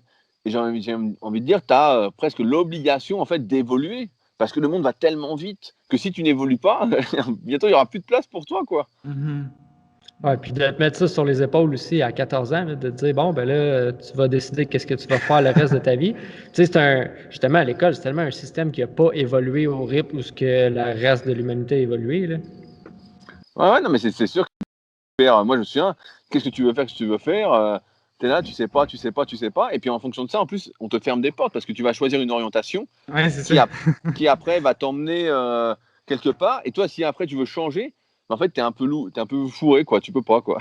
Ouais, ou si tu dis, ben moi j'ai envie d'entraîner les gens, faire des podcasts, puis de vivre une vie qui est différente, ben on va dire, oh non. On va dire, Non, c'est pas possible. On va dire, voilà, c'est pas possible. Sois sérieux. Non, mais de toute façon, c'est comme aujourd'hui. Quand quelqu'un veut dire qu'il veut perdre 5 kilos, tu as tout son entourage qui va lui dire attention, c'est dangereux, c'est difficile, je sais pas si tu vas y arriver. Tout le monde va essayer de te décourager de toute façon. Mais ça, pareil, on t'apprend pas quand tu grandis, l'éducation ne te l'apprend pas, qu'en fait, tu dois un peu plus t'écouter et suivre ton instinct, entre guillemets. Suivre un peu ce sixième sens qui est en fait ton inconscient qui t'envoie des signes de ce quoi tu es capable ou pas, en fait. Et qui te dit, voilà, tu aimerais faire des podcasts, par exemple, parce que tu en as écouté plein, tu vois comment c'est, etc. Ben voilà, fais-le, en fait. Et moi, écouter les autres, souvent, comme on disait tout à l'heure, avec les stéroïdes, c'est un peu pareil. Quand tu demandes l'avis de personnes extérieures, ben, en fait, au lieu de demander ta réponse à toi-même, en fait, est-ce que je veux le faire? Oui, je le fais. J'ai pas envie, je le fais pas. Dans ce sens-là, et là, tu vas chercher ailleurs qu'en toi les réponses, alors qu'il n'y a que toi qui as la réponse, en fait. Et il n'y a que toi qui peux faire les choses. Et ça, on ne te l'apprend pas. On te dit, voilà, si tout le monde te dit que tu ne peux pas le faire, on t'apprend que ça veut dire que tu ne peux pas le faire. Puis tu vois, c'est l'inverse. C'est ça. J'ai l'impression qu'on peut tellement être ces personnes-là en tant que coach. Aider les gens à prendre conscience en premier, autant physiquement que mentalement, par des pratiques, que ce soit l'entraînement. L'entraînement physique, juste de se concentrer sur le bodybuilding, il faut que tu sois concentré sur un muscle, il faut que tu développes la connexion pour aller le contracter. Puis une fois que tu deviens plus conscient, ben après ça, tu peux rendre justement ton subconscient un petit peu plus conscient. Puis à partir de là, ben, commencer à faire tes propres choix puis avoir toi tes propres réflexions. Puis... Non, mais tu as tout à fait raison. Non, mais c'est vrai qu'on n'apprend pas ça. Donc, moi, j'ai l'impression aussi que de moins en moins de personnes en fait, font attention, justement, s'écoutent, prennent le temps de se décrypter, de sentir les choses, tu vois. J'ai l'impression que ça va tellement vite que, comme tout à l'heure, on parlait voilà, des keeping pull-up ou des trucs comme ça. Mais en fait, c'est comme ça. Tu veux plus prendre le temps, en fait. Tu veux plus prendre le temps, alors que tes sensations sont hyper importantes, ce que tu ressens. Tu vois, quand tu vas apprendre un mouvement, l'apprendre par exemple les yeux fermés va te permettre d'enregistrer plein d'autres différents signaux qui font que ça va t'aider pour plein de choses. Mais tu prends jamais ce temps-là. En général, tu vas te mettre devant une glace et puis quand il n'y a plus la glace, t'es paumé. Donc, j'étais dégoûté. Puis mais ça, ouais, c'est une question que, justement, j'aimerais poser aux gens qui n'ont pas le temps, justement, il n'y a plus rien qui vaut la peine de prendre notre temps. Ben, en fait, qu'est-ce qui vaut la peine de prendre du temps pour toi? Parce que j'ai l'impression que c'est souvent la réponse à tout. Oh non, tu sais, on n'a pas le temps de faire ça, il faut passer de A à B, go, go, go. Mais tu sais, est-ce qu'il y a quelque chose dans ta vie qui vaut la peine que tu t'arrêtes et que tu prennes du temps? Si la réponse est non, mais tu t'en vas pas sur le bon chemin. Tu sais, mais ils vont te dire des choses futiles. Ils vont dire là, j'ai coiffeur, là, j'ai shopping, là, j'ai mon drive qui m'attend pour la bouffe, là, j'ai l'anniversaire d'un tel. Tu vois, ils vont te dire des trucs, en fait, comme on dit au début, en fait, qui les intéressent et pas ce qui devrait les intéresser, mais c'est pas le mot non plus. En fait, si ça te parle pas, ça te parle pas, quoi. En fait, tu trouves juste des façons de ne pas te poser cette question-là, finalement. Exactement. Tu es dans le flux. Tu sais, on dit heureux sont les imbéciles ou un truc du style. Je sais plus c'est quoi la phrase exacte, mais c'est un peu ça, en fait. Si tu penses pas trop, en fait, tu es toujours dans ton truc et ça va. Et celui qui pense, bah là, lui, il se dit merde, tiens, peut-être qu'il faudra que je revoie ci, nanana. Je sais pas s'il est moins heureux au final, mais sur le moment, il est plus dans une construction. Et après, comme nous, on comprend ce processus d'apprentissage, on est heureux de ce processus d'apprentissage. Mais celui qui le découvre, au début, il est perdu, il est un peu malheureux, il se dit merde, c'est pas tout ce qu'on m'avait raconté. On m'a menti. Donc, ouais, c'est D'un difficile. côté, on a des gens, justement, qui se laissent un petit peu aller puis qui suivent la vague, qui suivent le monde. Puis de l'autre côté, justement, les gens peut-être un petit peu plus comme nous, tu sais, qui choisissent d'aller dans ça, dans l'adversité, puis de créer vraiment sa propre vie. Puis des fois, c'est vrai aussi que je me demande, tu sais, à quel point... C'est sûr qu'en bout de ligne, je sais que je suis vraiment plus heureux parce que je fais ça puis je choisis de le faire. Mais c'est vrai que des fois, tu les regardes là, inconscients, puis t'es comme, ça a l'air simple. Ouais, non, mais de toute façon, c'est. Comme on disait tout à l'heure, après, tout le monde ne peut pas être un leader, entre guillemets. Et il faut beaucoup de suiveurs aussi. Tu as des gens qui préfèrent suivre que prendre l'initiative. Et c'est. Moi, je pense que chaque personne peut entreprendre, entre guillemets, peut faire des choix, etc. Mais après, l'éducation rentre tellement en jeu, l'hérédité, tes ancêtres, etc. Tu as des traces de tout ça, en fait, que tu as des personnes pour qui c'est pas possible, en fait, malheureusement. Donc, c'est difficile, en fait. Je vois le message où tu veux emmener, mais en fait, tu ne peux le faire qu'aux personnes qui sont déjà réceptives, quoi. Ouais. Puis, tu disais tantôt que tu débutes un nouveau site Internet de bodybuilding. Puis, comment tu t'exposes, disons, à des nouvelles expériences? Parce que là, tu sais, même si tu es super... tu as beaucoup de succès dans une sphère, mais là, tu décides de te lancer dans quelque chose de complètement nouveau. Est-ce que tu as peut-être des habitudes ou des expositions comme hebdomadaires ou c'est ça, une habitude à t'exposer à des nouvelles choses pour arriver à entreprendre des... Ouais, en fait, moi, mes journées font que j'ai toujours, tu vois, là, on est jeudi, il doit être 17h, voilà, il est 17h quelque chose. En fait, je prends toujours du temps chaque jour, en fait, où j'essaye de ne pas me surcharger de travail, en fait. Et donc, pendant ce temps-là, je peux avoir des idées pour faire quelque chose. Par exemple, ça fait un petit moment maintenant, je jongle un peu tous les jours, tu vois. Là, c'est le confinement, donc je peux pas faire de kayak. Mais normalement, tu vois, je fais du kayak. En kayak, voilà, je suis pas très bon. Mais en fait, moi, ça me gêne pas spécialement. Je prends le temps, en fait, quand j'ai envie de faire quelque chose pour le faire. Tu sais, quand j'ai comme un démon à l'intérieur de ma tête qui me dit, tiens, faut que tu testes ça, faut que tu fasses ça. Et donc, je teste, en fait. J'ai pas d'a priori et j'ai pas cet ego-là de me dire, faut que je sois bon tout de suite. Ou en fait, j'accepte ce rôle un peu de débutant. Et ensuite, comme j'ai un physique un peu différent des gens, tout de suite qui attire un peu la sympathie, tu vois. Tout de suite, donc ça va en fait. Mais ouais, en fait, j'ai ce temps qui me permet d'avoir en quelque sorte mon inconscient qui met les choses en place et qui me dit tiens, faisons ça. Mais pour ça, ouais, il faut du temps avec toi. Mais si tu n'as pas ce temps-là et que tu es dans le jus, jamais tu prends le temps de tester de nouveaux trucs parce que tu dis j'ai pas le temps. J'ai pas le temps. Et donc c'est pour ça que j'essaye de ne pas me surcharger, quoi. Tu n'as pas le temps, tu ne trouveras jamais le temps, puis tu ne développeras pas l'art on parlait du débutant, d'avoir le courage d'être débutant dans une nouvelle sphère de ta vie parce que tu ne sais pas non plus qu'est-ce que ça va pouvoir t'apporter. Ouais, tu comprends pas le truc du débutant. T'as pas encore ce truc que l'apprentissage, c'est vraiment fun, quoi. L'apprentissage, c'est vraiment un truc où tu es super content, quoi. Tu es là, tu vois, quand j'ai commencé à jongler, au début, tu es avec une balle, tu dis putain, c'est dur. Après 2, 3, 4, et tu es content, en fait. Tu dis putain, mais c'est génial, quoi. Tu sais, tu retrouves des sensations que moi, en musculation, classique, bodybuilding, etc., voilà, je suis content, c'est mon truc, j'aime bien gonfler, tout ça, etc. Mais c'est toujours la même chose, tu vois, ou presque. Alors, des fois, je change d'exo, voilà. Mais c'est pas. T'as pas ce truc du débutant où tu vois des progrès vraiment très rapides et même des progrès réguliers. Ouais. Alors qu'en muscu, après 20 ans d'entraînement, les progrès, bon, ils sont... C'est différent. Ouais, musculairement, en tout cas, les progrès sont presque inexistants, quoi. Mm-hmm. Puis tu perds aussi tu sais, en fait, tout ça, de s'exposer à des trucs différents, t'en as parlé tantôt un petit peu, mais c'est un truc d'ego, tu sais, qu'on s'attache à un titre, tu sais. Moi, je suis le genre de personne qui est bon dans ça. OK, bon, mais est-ce que tu peux faire autre chose? Non, mais moi, je suis bon dans ça. Puis, du moment que, justement, on change notre titre, tu sais, je pense qu'on pourrait tous les trois se donner un titre, mais tu sais, ça se donne un titre, mais on a un peu l'identité de la personne qui apprend. T'sais. On est du monde qui sont ici pour apprendre. Fait que, tu sais, du moment que tu as un genre d'identité qui est forgée là-dessus, à partir de là, il n'y a aucune erreur qui est mauvaise. Puis de tout ce que tu vas faire dans ta vie, tu t'en vas là pour apprendre. Fait que peu importe ce qui arrive, on est là pour apprendre. Ouais, mais ça vient des histoires qu'on se raconte. Moi, je pense que beaucoup de choses viennent justement des histoires qu'on se raconte, des croyances qu'on a, etc.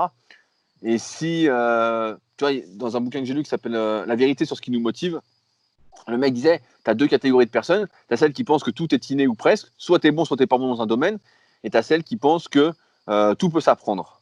Et le problème, c'est que si tu es dans ce truc de tout est inné ou pas, bah, jamais tu commences autre chose. Je dis, bah, je suis pas doué, je suis pas doué. C'est comme à l'école, quand tu es gamin, on te dit, t'es pas bon en maths, t'es pas bon ceci, t'es pas bon cela.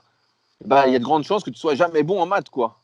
Alors que si on t'avait dit, bah, t'es pas très bon pour l'instant, mais tu vas progresser, tout le monde progresse, c'est normal, etc. Là, tu développes le truc, quoi. Et après, tu as ce mindset-là qui fait que tu progresses, quoi. Tu t'exposes et tu n'as pas peur de t'exposer parce qu'en fait, tu sais que tout s'apprend. Et puis, si tu cherches la réponse, tu sais, si, disons, tu avais lu ce livre-là ou, en fait, tu avais lu un autre livre qui, le titre était comme « Ne commencez pas telle activité parce que vous n'avez pas les gènes ». Bon, ben, si c'était ce que tu cherchais comme réponse, ben, c'est sûr et certain que sur Internet, tu vas pouvoir trouver cette réponse-là. Puis, tu vas juste confirmer un petit peu ton opinion. En tant qu'être humain, on est beaucoup plus sensible à ce qui va dans notre sens en général qu'à ce qui ne va pas dans notre sens. Tu vois, tu es rarement objectif avec toi-même, tout est subjectif. Si quelqu'un dit quelque chose que tu veux entendre, tu vas dire putain, ce type-là est génial, quoi. Ouais, je suis vraiment d'accord avec lui, c'est un bon gars. Et si le mec te dit tout l'inverse de ce que toi tu penses, tu vas dire ah, j'aime pas ce type-là. Tu vois, on n'est pas objectif en fait, et on est tellement émotionnel que bon, c'est difficile après faut prendre ce recul nécessaire en fait pour arriver à dire tiens, lui il dit quelque chose de différent. Et c'est pour ça que je fais des podcasts qui s'appellent Leadercast, en fait, où dedans je donne mon avis et je dis aux gens, en fait, le but c'est pas d'être d'accord avec moi, c'est de ne pas être d'accord pour vous dire pourquoi moi je dis ça et vous, en fait, quelle est votre vérité, tu vois, quelle est l'histoire que vous racontez, quelles sont vos croyances. Mais ouais, c'est l'être humain, quoi. L'être humain est pas bien clair, quoi. Puis, donc, tu as vraiment l'air à avoir lu une tonne de livres. Tu es un peu comme nous, là, on s'investit vraiment dans ce qui nous passionne. Puis, est-ce que tu aurais un livre favori? Tu sais, que tu dis ça, ouais, souvent je recommande Manager votre tribu. OK. Donc, il y a un livre qui est pas très connu, qui m'avait été conseillé par le capitaine de l'équipe de France de hockey sur glace. J'avais fait une vidéo avec lui, j'avais été le voir à son club, etc. Et lui m'avait dit, en tant que capitaine, moi je recommande vraiment ce livre-là, etc. C'est un peu un livre de management, tu vois, pour mieux gérer, c'est pas le mot non plus, mais pour mieux communiquer, voilà, pour mieux fédérer. Et c'est vraiment le bouquin que je recommande en général, Manager votre tribu, qui est vraiment, vraiment un super livre qu'il faut d'ailleurs que je relise, ça fait un moment que je ne l'ai pas relu. Mais non, franchement, ouais, moi j'adore lire en fait. Tu vois, ce matin, j'ai commencé le point de bascule et c'est marrant parce que c'est exactement sur comment se propage un virus. Tu vois, j'ai même pas fait exprès. J'ouvre le bouquin et c'est comment se propage un virus, dans le sens où comment une idée à un moment explose, tu vois. Comment à un moment elle a du succès et le mec il part, il analyse les virus comme ça. Et le bouquin, je sais pas, il a peut-être 15-20 ans en fait. Hein. Et pile j'ouvre ça et je dis putain, mais c'est la chance, l'opportunité quoi. Ça meurt pas des idées comme ça. Ça fait juste quand c'est bien posé puis que c'est bien expliqué puis que c'est pas une règle mais un principe ouais, exact, ça l'évolue avec le monde. Donc, qui a été fait il y a 20 ans ou que dans 20 ans, ça va être encore aussi d'actualité qu'aujourd'hui. Ouais, non, franchement, bah là, j'ai commencé ce matin, le bouquin a l'air bien. Donc, si c'est bien, j'en ferai un podcast. Ouais. Je dirais comment envahir le monde, comment être un virus. Moi, je l'ai déjà lu, justement, puis ça parle de comment il parle de virus, mais il parle aussi de, je pense que c'est le thème, ce serait de comment l'information se propage. Tu sais. Oui, exactement, oui, c'est ça. C'est comment, à un moment, il y a un truc qui se passe et ça explose, quoi. J'en suis à 20 pages, hein, donc toi, tu l'as lu, tu sais, mais ouais, c'est un peu ça. Donc, je pense que ça doit être intéressant, quoi. Ouais, ça l'est. Je t'en dirai pas plus. Puis, j'aurais peut-être une autre question aussi par rapport à, tu écris. Est-ce que c'est venu tout seul? Est-ce que c'est difficile pour toi à écrire? Parce que je sais que moi et Nicolas, on écrit aussi, mais il y a parfois que c'est vraiment difficile de trouver le temps. On dirait qu'il y a tout veut nous empêcher de nous asseoir puis nous concentrer sur qu'est-ce qu'on doit faire. Ouais, bah en fait, moi, c'est ce que je dis souvent, c'est que je suis écrivain. en fait, la majeure partie de mon travail, tu vois, juste avant le podcast, j'étais en train d'écrire, en fait. J'étais en train, je planche sur un projet là, donc j'étais en train d'écrire et tous les jours, en fait, j'écris. Tous les jours, j'écris. Au début, tu vois, à l'école, c'était pas du tout bon, je détestais ça, les dissertations, les trucs. c'était pas du tout mon truc. J'avais l'impression d'écrire pour rien, en fait, de parler 3 pages pour dire comment est la fleur, comment est une fleur, quoi. Et je me disais, je ne comprends pas le but. Et en fait, c'est venu naturellement d'écrire. Tu vois, j'ai écrit mon premier article en 2004. Et après, progressivement, j'écrivais une fois par semaine pour Superphysique, donc pour mon site. Et après, c'est venu tout seul. Tu vois, tous les jours, je mets un texte normalement assez long sur Instagram où j'essaie d'apporter du contenu, de la valeur, etc. Ensuite, j'écris toutes mes vidéos YouTube pour essayer de rien oublier, que ce soit un peu comme je veux. J'essaie d'écrire, tu vois, hier, j'ai réécrit un article sur mon site rudicoya.com. J'écris chaque semaine sur leadercast.fr au moins un article. En fait, c'est mon travail d'écrire. Et au début, et en fait, j'essaye d'écrire, comme j'explique dans mon livre The Leader Project, j'essaye d'écrire comme je parle, en fait. Je veux que quand j'écrive, ce soit vivant. Et souvent, ce qu'on fait, c'est qu'on essaye on a peur un peu de se livrer, de dire les choses telles qu'elles sont, etc., d'utiliser des mots un peu bizarres. Et en fait, c'est ça qui fait que ton article a de la valeur, c'est qu'ils sentent la vie, tu vois, ils sentent l'expérience, et que ce soit pas forcément l'article le plus compliqué, le plus explicite du monde, mais que derrière, on sente que c'est ton expérience, tu veux bien faire, tu veux aider, et voilà. Et en fait, c'est très simple, tu parles et tu écris comme tu parles, et c'est beaucoup plus facile que d'écrire de manière littéraire, où là, moi, j'y arrive pas du tout, mais moi, j'écris comme je parle, et ça va tout seul, en fait, ça sort dans ma tête, c'est là, et hop, je transvase, en fait. Ouais, c'est que d'un sens, c'est beaucoup plus facile de faire ça qu'essayer d'écrire comme la personne que tu n'es pas. Là. Oui, voilà, c'est exactement. C'est comme on disait tout à l'heure. En fait, il faut écrire comme tu sens, quoi. Si t'as un sujet qui te parle, tu sais, moi, des fois, j'ai un sujet qui est là, et je me dis, il faut que je l'écrive, quoi, pour que ça me sorte de la tête. Et donc, je l'écris, et après, je suis tranquille. Mais tant qu'il est là, en fait, ça m'empêche d'avancer ailleurs, quoi. Mais après, j'ai l'habitude de m'exprimer par écrit. Donc, ça fait, on est 2020, ça fait 2004, ça fait 16 ans que j'écris des articles, quoi. Donc, j'ai presque de manière hebdomadaire, des fois même plus. Donc, j'ai l'habitude, quoi. Écrivain. Good. Est-ce que, disons, tu fais des podcasts comme ça souvent avec des gens, avec des invités? Ouais, souvent, là, avec le confinement, il y en a plus. OK. Mais en fait, je réponds souvent oui à toutes les invitations en podcast parce que je trouve que c'est important, justement, cet échange, tu vois. Là, on a discuté ensemble. Il y a sans doute des choses qui vont me faire réfléchir. Mon inconscient va m'emmener quelque part, vous aussi de l'autre côté. Donc, j'essaye d'en faire. À chaque fois qu'on me demande, en fait, je dis oui. À l'inverse des vidéos où là, je fais moins parce que les vidéos, je trouve que les podcasts, c'est un truc qui est un peu plus érudit dans le sens où c'est plus fait pour des gens vraiment qui veulent apprendre, qui veulent comprendre. C'est un vrai échange, tu vois. Alors que les vidéos, aujourd'hui, beaucoup de vidéos sur le net, il faut que ça dure 3, 4, 5 minutes. Tu vois, dans un podcast, il n'y aura pas. Il n'y a personne qui va faire un podcast pour dire je vous propose mon programme en 3 minutes par jour pendant 6 semaines pour devenir énorme, tu vois. Personne ne va oser faire ça.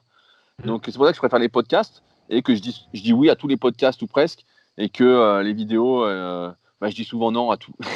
Ouais. Qu'est-ce qui est le fun, justement, avec les podcasts, c'est qu'on. Pendant une discussion là, comme ça, là, 1 heure, 1h15, 2 heures, 3 heures même, c'est que tu as le temps de connaître vraiment les gens qui sont là, puis de voir, parce que n'importe qui peut avoir un script qui va dire pendant 10 minutes avec les mots parfaits. Là. Sauf que d'entretenir une conversation comme ça, ça te permet de voir de quoi ces individus-là sont bâtis. Qu'est-ce qu'ils disent? Est-ce qu'ils se sont contredits à la minute 30 déjà? Ou... Fait que les podcasts, c'est vraiment le fun. Moi aussi, en fait, pour tout dire, moi, je regarde pratiquement aucune vidéo. Là, je regarde juste des vidéos d'entraînement de pro parce que j'ai envie de partager ça sur ma chaîne YouTube. Mais sinon, j'écoute que des podcasts, en fait. C'est vraiment un truc que j'écoute tout le temps. Dès que je vais marcher, dès que je fais à manger, dès que je suis en voiture, je fais podcast, en fait. Et je préfère parce que, comme tu l'as dit, en fait, c'est beaucoup plus profond. Et ça me semble beaucoup plus vrai que les vidéos ou tout autre contenu comme les réseaux sociaux où, tu vois, aujourd'hui, on m'a dit tu mets encore un double biceps en photo. Et le mec, je lui réponds, je lui dis mais je mets un double biceps parce que si je mets une belle photo, ça va pas attirer l'œil, en fait. Donc, où tout est faux, en fait. Tout est. Où tu es obligé, comme tu l'as dit, en fait, tu l'as dit d'une autre façon, mais de te montrer sur ton meilleur jour sur les réseaux sociaux. Et dans un podcast, tu te montres tel que tu es et c'est la vérité. C'est le vrai monde, c'est les vrais gens. Et c'est pas ce qui est sur YouTube en général, c'est pas ce qui est sur les réseaux sociaux en général, du moins ce qui marche, c'est pas ce qui est sur Facebook, etc. Donc, c'est pour ça que moi, je préfère les podcasts. Nice. Est-ce que tu as le temps encore pour 1 ou 2 questions? Il me reste 4% de batterie, donc peut-être une. OK, ouais. Good. Puis aussi, là, tu vas cramer au soleil. Là, tu vas avoir chaud. Là. Non, ça va, parce qu'il y a un peu de vent aujourd'hui, donc ça va. OK, cool. Bon, ben, Est-ce que tu voulais y aller ou je pose ma question? Vas-y. Ouais? OK, good. Hey, il y a une question qu'on s'était posée dans un de nos derniers podcasts, puis ça avait ouvert sur une super de belle image, puis c'était si tu devais écrire quelque chose sur Babillard. un gros babillard près des autoroutes. Je ne sais pas s'il y a ça en France ou en Europe. Mais Ouais, non, il n'y a pas comme vous. Je vois ce que tu veux dire, mais il n'y a pas. Billboard. Un gros Ouais, billboard. un gros truc. Ouais, qu'est-ce que tu écrirais? Puis ça peut être vu par tout le monde dans le monde. Donc, par les 7 milliards de personnes, ils pourraient voir ça. Puis tu choisis qu'est-ce que tu écris là-dessus. Je dirais une citation que ma copine m'a offert en carton pour Noël, qui est « Un petit pas peut être le début d'une grande aventure ». Ouais. Puis pourquoi ça t'a touché autant à ce moment-là? Parce que souvent, c'est ce petit truc que tu fais qui t'apporte des opportunités et qui fait que, tu vois, souvent, on parlait d'équipping pull-up, en fait, ou de n'importe quel mouvement, en fait, c'est toujours ce petit pas, ce petit caillou que tu mets chaque jour en plus qui fait qu'à la fin, tu montes, en fait. Et c'est exactement ma philosophie, c'est ce que j'apprends à mes élèves avec toute ma méthodologie, entre guillemets.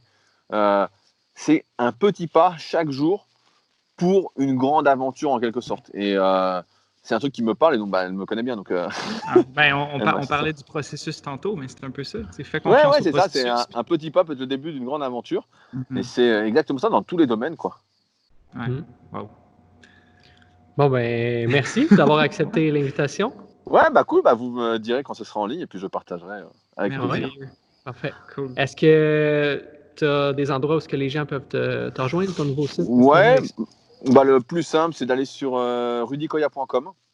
Et donc, à partir de là, il y a accès à tout ce que je fais, vers mes réseaux sociaux, vers mes articles, tout ce que je fais.